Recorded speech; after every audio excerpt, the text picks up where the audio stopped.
Vous savez que comme de tradition, le Premier ministre a reçu mandat du commandant suprême des forces armées de la République démocratique du Congo et de la police nationale congolaise de tenir des réunions régulières pour passer en revue la situation sécuritaire du pays. Aujourd'hui, nous avons parlé beaucoup de la situation à Goma, comme vous le savez, que hier il y avait des manifestations, la ville était paralysée avec des barricades et des actes de vandalisme qui ont été observés. La police nous a transmis les bilans. Malheureusement, il y a un compatriote qui est mort, il y a eu des blessés, des cas de pillage. C'est l'occasion de rappeler que le gouvernement comprend la frustration et la colère de nos populations, mais recourir à la violence et faire le jeu de l'ennemi, parce que nous sommes dans un contexte où, sûrement, qu'il y a déjà de l'infiltration, il ne faudrait pas que des actes puissent être commis et puissent être collés à la population, qui risque d'envenimer une situation qui est déjà assez difficile, mais des dispositions sont prises, notamment aujourd'hui, vous avez vu qu'il y a eu un fort déploiement de la garde républicaine dans la ville pour dissuader toute tentative qui viserait à créer des conditions ingérables, des situations ingérables dans la ville de Goma. C'est l'occasion de rappeler, de lancer à nouveau un appel au calme au nom du gouvernement de la République.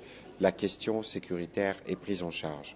Nous avons aussi malheureusement appris que ce soir il y a eu un incident, une attaque sur un convoi humanitaire. Les circonstances pourront être élucidées bientôt, mais on a appris que 3 compatriotes ont perdu la vie.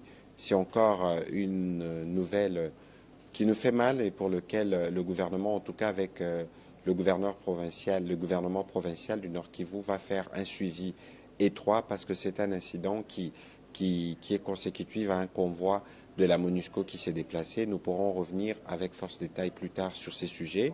Nous avons parlé de la situation en Ituri avec tout ce qui se passe comme violence. De ces points de vue-là aussi, le gouvernement a redonné, en tout cas le Premier ministre a redonné les instructions qu'il faut, que ce soit à la police et à l'armée, pour continuer le travail qui s'est fait pour assurer la sécurité de la population. On a atterri sur la situation à Kwamut. Vous savez qu'il y a une mission de pacification qui a été envoyée sur place par les présidents de la République qui donne son résultat malgré des petites résistances observées ça et là.